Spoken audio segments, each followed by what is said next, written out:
What's up, everybody? This is your boy Kane. I'm kind of doing something different with this channel now. I know that I began life here on YouTube doing sports, doing video gaming. Really not. I just generally use YouTube for just sort of I don't even know what I used it for. I would occasionally watch videos. I would occasionally upload things. Not that I ever expected much of a viewership on any of them. I think they were just there for me. Concerts, old videos, humorous segments in gaming. I don't know. But I decided that after many years of social media and attempting the Twitter thing and seeing, mixed success there, that I would move on over to YouTube. But then I ran into the question of what on earth I was going to talk about. Was it going to be me? Was it going to be video games? Was it going to be history, weapons, any of the available topics on YouTube? I really didn't know what I wanted to do. I think I had like 1,000 different ideas, but no good ones. And then I started watching Curiosity Stream and Nebula and things of that nature, just, if anything, to sort of get the mind going. I really love to learn. I like to I like to read things. I like to know things. I like to hear things. It's just sort of what I do.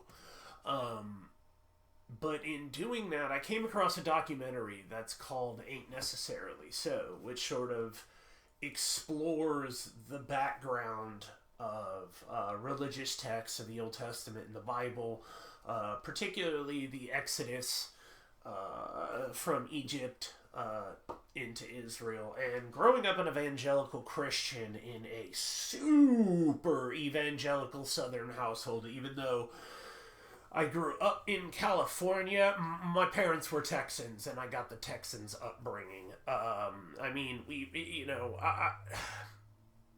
I'll get there in a second. But anyways, through the course of watching this documentary, and then subsequently looking for more stuff on YouTube about it, I came to a rather stunning realization at about 40 years old.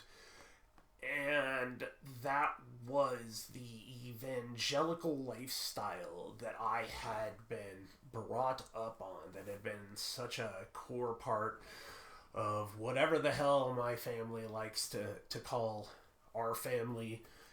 Even though I maintain that it's more like just separate series of people that all share a genetic heritage because we don't actually like each other, it was still nonetheless, even though nobody in my family liked each other, got along, shared any interests, the one thing that they had was an undying devotion for our Lord and Savior, Jesus Christ. And you were going to be raised in that household with said devotion, whether you wanted it or not. And from very early age, I was thrust into everything from Awanas to... I started out going to... I should even, day camps and children's... I went to Nazarene Christian Elementary School in Whittier. And then from there, I also did, the Nazarene Christian, day camps and stuff. And then from there, my family actually got tired of Nazarene Christian and kind of moved me to Grace Christian in Los Alamitos, which eventually... We were in an old location, and then Grace Christian moved actually right next door to the racetrack, which was really interesting because the races would go off while we were learning. I don't... Yeah, there was literally gambling 5 feet away from us when we were kids. But from there, we had gone to Cypress Evangelical Free in Cerritos, and after my grandfather died, my grandma, who I call my mom, and you'll often hear me refer to as mother throughout this, even though she's no such thing, and we'll get there, she had custody of me, and after my grandfather died, my guy called Dad, she moved us to Irvine, and we began going to, at the time, it was called South Coast Community Church, and I think Bob Shank was the pastor there. And shortly after that, they merged with Mariners Church in Newport Beach, and what had been a fairly conservative Republican, like, even if I look up like Bob Shank now, he kind of fits of what I think when I think of an evangelical Christian. I think I had a different opinion when I was younger. I really liked him, but he kind of fits into that mold now of what I see. But after the merger, there was obviously politics in any church, and he was kind of ousted as the pastor, and I think a guy named Kent Beshore took over. I can't really be sure. I know he took over at some point. I just don't happen to know if he was right after Bob Shank. I want to say he was like the guy after Bob Shank, but it's kind of immaterial. Anyway, I did, junior high, youth group, high school, and college group on through there. Then went off to college, yada yada yada. But having grown up in that setting, this documentary ain't necessarily so. Circling back to that real quick, really grabbed a hold of me because I'd always had problems in the church. I've always been a science-minded, analytically driven, very abstract thinker. And I knew from very early on that I had problems with the way things were laid out in religion. I knew there were contradictions, and I knew that there were questions and things that I had. We were taught not to question them, but I couldn't do that. And I even remember telling one of my pastors, like, look, dude, here's what I'm going through, and I can guarantee you anybody who's gone through this probably relate to this somewhat, but the pastor's like, I understand, and I have just the thing for you. It's this book, and if you have any doubts about whether Jesus is true, I promise, after you read this book, all of your doubts will be done. This book definitively proves, and you pretty much know what I'm going to say here, the case for Christ. And he hands me Lee Strobel's book. And I remember reading this thing, and I think, okay, I thought, like, in the first, like, 1 or 2 chapters, I remember there vaguely being some anthropological and historical evidence, archaeological evidence that I was like, oh, okay, this is sort of tangentially related. I guess I can see how they drew that conclusion. But then I remember the rest of the book being...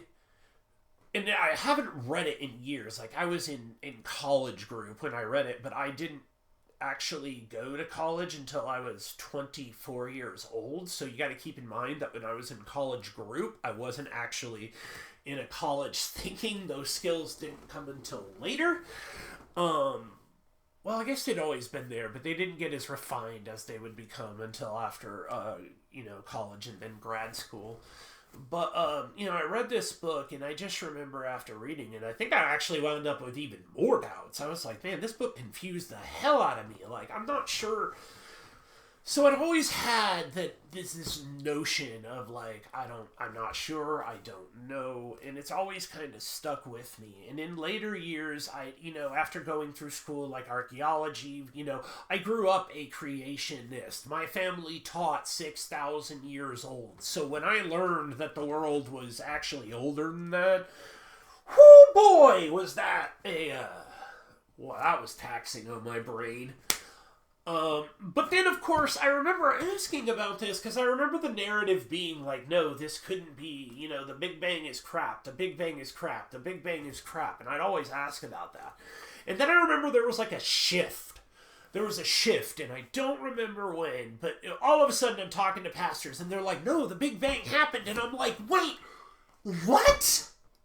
Like, you guys spent so many years telling me that the Big Bang didn't happen, and now it happened? So I had to dive into this stuff. I had to go and learn things that I thought I knew, unlearn things that I thought I knew.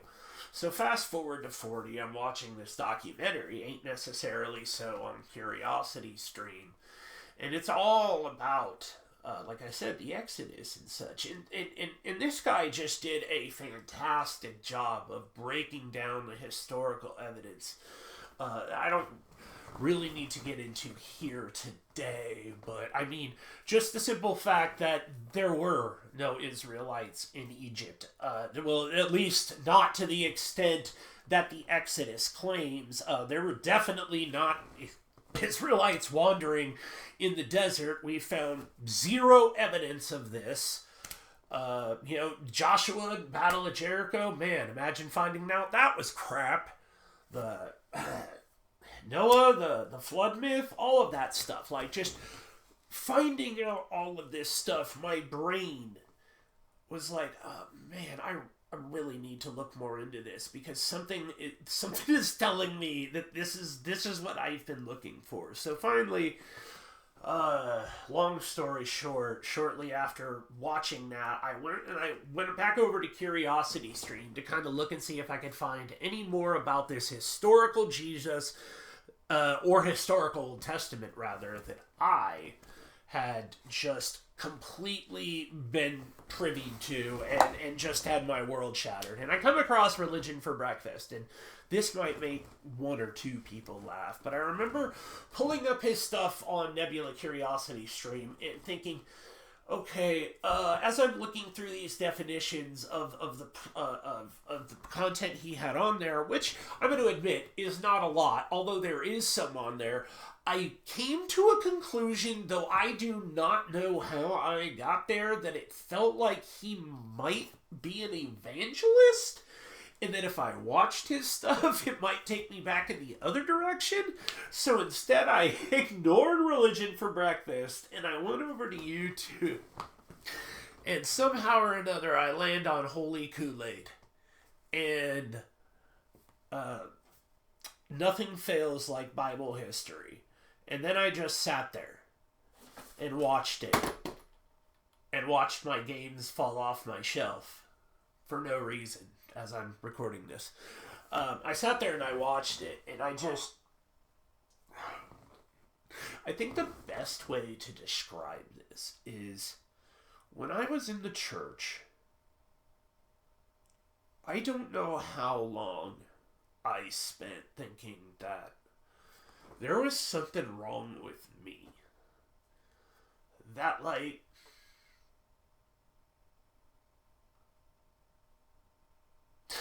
this idea that somebody could give their all to the church and truly seek answers, right? This idea that you're told you're not trying hard enough. You need to put more faith into God. It's you. You're not trying hard enough. You're not seeking His light. That wore away.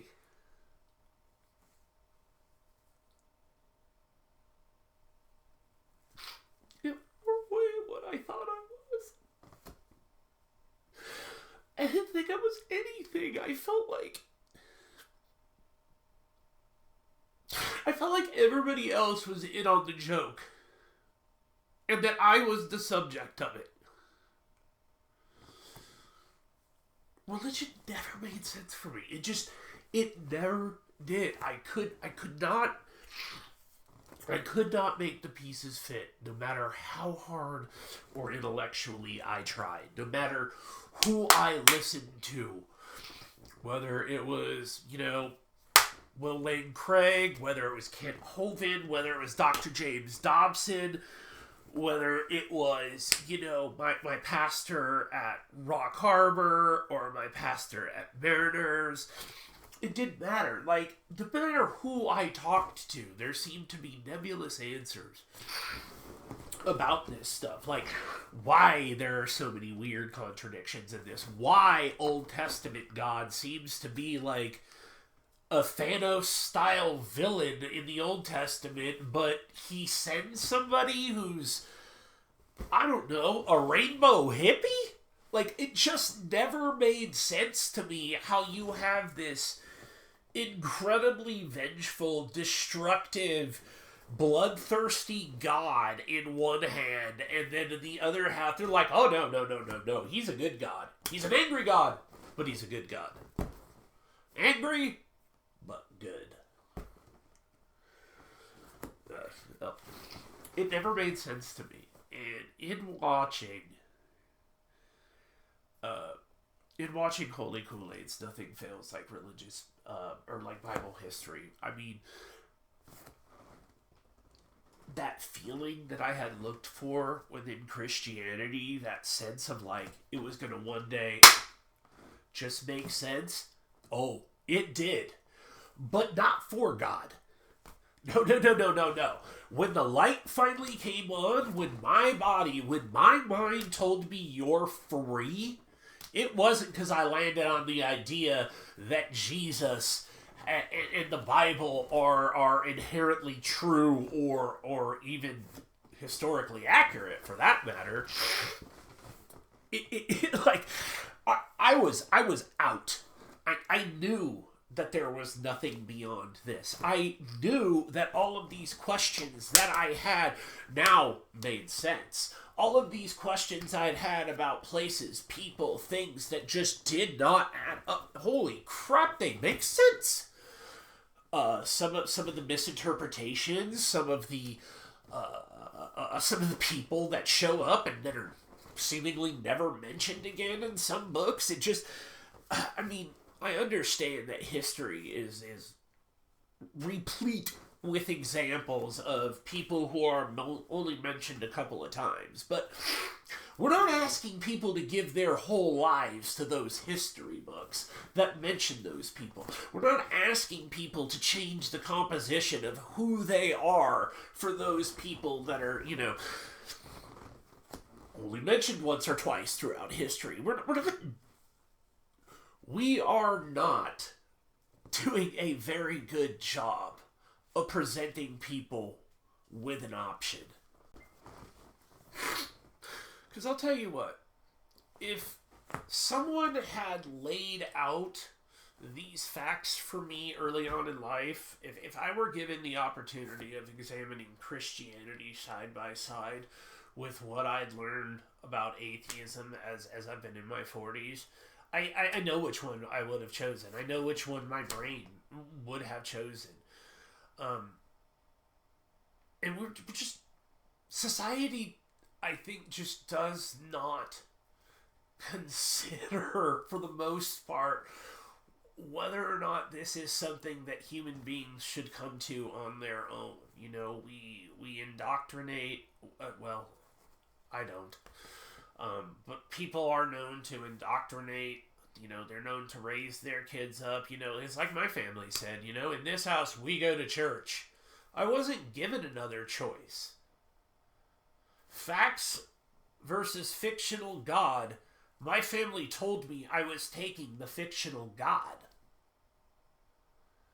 And I think that if I had been given the option, and in my brain had been presented with the two different arguments, like my brain was presented with two different arguments after I finally learned the atheist argument in full, I can confidently say that much of my life would not have been spent feeling as though I were someone who is unworthy of friends, worthy of love, or unworthy of just being accepted within a larger group.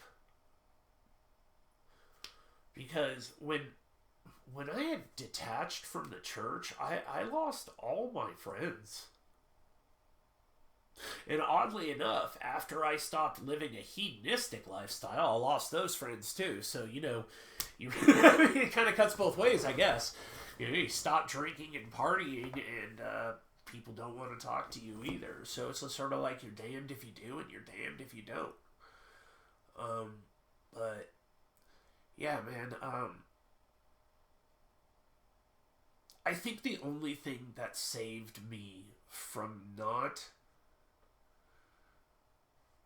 completely falling into a holistically evangelistic lifestyle was the fact that my grandmother, who gained custody of me, truly had no interest in raising me and sent me off to live in Provo Canyon School, and I was locked up there in a residential treatment center for 3.5 years. You know, I was in there with Paris Hilton, Sasha Bareilles, Michael Douglas, you know, famous names, sure, but we weren't in there to have fun. You know, we were in there getting abused, we were getting beaten, and because it was located in Utah, they wouldn't allow me to have any of my evangelical stuff that I brought with me into Provo Canyon School. They wouldn't allow me to have my Bible. They wouldn't allow me to wear my religious shirts or anything like that when I was in Provo as a child. And that sort of forced me to separate and put me in a scientific environment. And the irony of all of this is that my grandmother, who I hadn't talked to, she died in 2018. I hadn't talked to her in about 7-8 years. Same with my mom. My mom died in 2020. I hadn't talked to her either. I don't have any family, for that matter. I don't even have any friends. Really, I'm not just saying that. But the ultimate irony here is that if my evangelical mother hadn't sent me to Provo Canyon School to get rid of me, I might have ended up just like her, as she wanted the entire time. But because she sent me to a facility that was largely run, staffed, and counseled by Mormons, it didn't really align well with evangelical lifestyle, and that's probably the only thing that saved me from falling into a deeply, deeply evangelical lifestyle that I'm not sure I ever would have gotten out of. And sitting here today at 40 and finally realizing that I'm free after watching that it's humbling, is what it is. It's not what I thought it would be, and at the same time, it's not as awful as I thought it would be. But, in the spirit of that, I think I've decided to devote this channel to sort of the exploration of me, who I am, how I arrived at these beliefs, and more specifically, how I might be able to help any other children who were raised in an unloving environment. Because my unlike Holy Koolaid, unlike guys like Genetically Modified Skeptic, I presume Paulogia, I didn't really have a family that cared very much. I was not raised with love. The rod was definitely not spared in my house. Nor was the hammer, nor was the belt, nor was the hockey stick to the face on Christmas Day. But my goal is to reach you kids that have been abandoned, that have been left, that have been sent to facilities, that have been sent to group homes, that have been left in the world and felt like nobody cares, that there is no point. I'm here for you. And I'm going to stumble along the way. The content's not going to be great. At times it may be cringe. But I am going to do my best to provide an outlet to the people that I wish had been there for me when I was growing up. So if you're doubting who you are or what you believe in and whether or not you're worth something, then I hope you subscribe. I hope you stick around. And I hope you hear this, because you are. You are worth something. I am worth something. I am worthy of love, and I am worthy of friends. And I want to be your friend. And I want to help you get wherever you need to go in your journey. My job is not to judge you. My job is to help you. So, Thank you for listening. I do hope you stick around. I've named the channel The Gospel of Galactus because I am a bit of a nerd, but I also want to talk life and philosophy. So bear with me as I stumble along this journey. Ultimately talk about a lot of nerd stuff along the way, but explore life, reasoning, and how we arrive at the conclusions that we arrive at, even when we have insufficient evidence. Anyways, thanks for listening, and I hope to see you guys again.